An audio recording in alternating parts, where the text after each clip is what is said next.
The main issues related to social difference and how social difference affects food security. In general, these issues are not particularly well understood. The main reason is that there's actually a limited amount of research that's been done looking at the linkages between levels of food security and social difference. Also, food security is something that is very difficult to measure. There are many different ways of looking at food security, and the particular measures that you choose will affect the levels of food security that you assign to different social groups.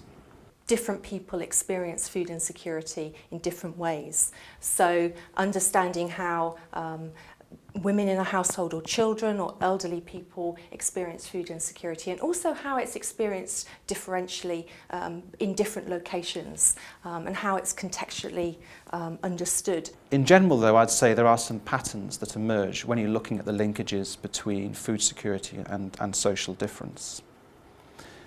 In general, households that are better educated, and I'm referring here mainly to sub-Saharan Africa, where my research is, households that are better educated tend to have higher levels of food security. Households that are led by men, or where a man is the recognised head of a household, tend to have higher levels of food security, whereas households that are led by women generally tend to have lower levels of food security. The reason for this, of course, being that in rural society, in sub-Saharan Africa, like many other societies in the world, there are systematic biases against women. So there's a whole complex set of gender issues there related to food security and social difference. We farm at Pavenham near Bedford. We have a small family farm by today's standards of about 700 acres. On which I've just been joined from my son fresh from university. We come from a family business of woolen merchants founded in the 1840s that have been on the fringes of agriculture, but we have only been farming in our own right since the late 60s. We are coming under increased regulation for what we can use in the way of the agrochemicals that are available to us. We're, as I say, a traditional mixed farm with both beef and cereals. But we are getting limited more and more on the chemicals that are available to us, either through legislation or through the fact that manufacturers decide there isn't the profit margin to continue manufacturing them. And I think going forward, if we're wishing to retain the sort of traditional British landscape and the traditional British farmland, we're going to go full circle and go back to more livestock-orientated farms in parts of the world, so that we have breaks from the traditional continuous cereal rotations. I think agriculture has a great future. I certainly wouldn't have allowed my son back into the farm if I didn't think so. I do have concerns for the small family unit, such as ours. When I came home, we purchased a little bit more land, and I took on some land on short-term tenancies, and at 700 acres I would have thought that we were fairly well placed for the future. I think if my son wants to derive a living from that farm into the future, he's going to have to specialise either in niche crops of some sort or other, or I suspect more likely he will look to expand upon the acreage that we currently farm. But I'm not totally convinced from an environmental and sustainable point of view that is good for the UK landscape.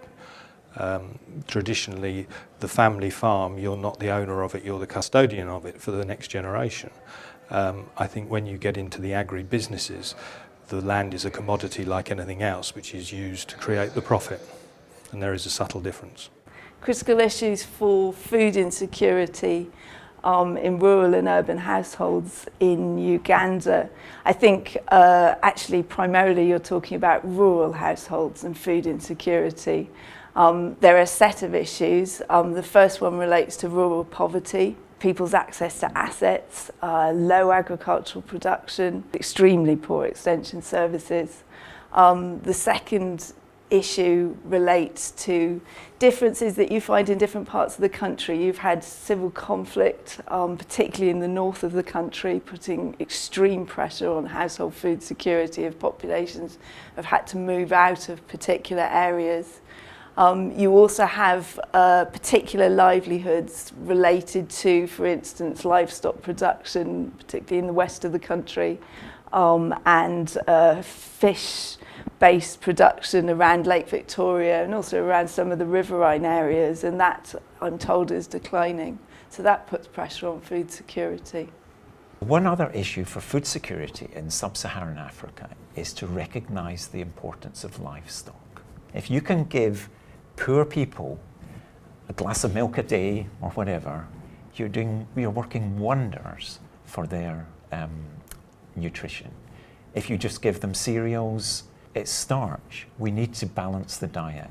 And so milk production and small-scale meat production, maybe with chickens or monogastric animals, things like pigs and so on, are very appropriate ways of enhancing human nutrition. And bear in mind that livestock are also crucial for crop production because they produce manure, they produce dung. They can't necessarily afford to buy fertilizer, but these animals are producing things. What happens to the manure? Do we put it in the fields? You can actually tether the animals in the fields, which will be used for crop production. And you don't even need to distribute the stuff. The animals do it for you. I remember seeing that once, and it was quite amusing. The animals had been eating mangoes. Now, we would think of mangoes in Europe as being very expensive, but they had more than they knew what to do with. So the animals were eating them. And what did I find in the field? Lots of mango stones. It was very funny. But those are things you can, integration of crops and livestock, and it is quite amazing what a difference it makes to the livelihoods of these people as well. Because give them some milk, they immediately start being able to sell it.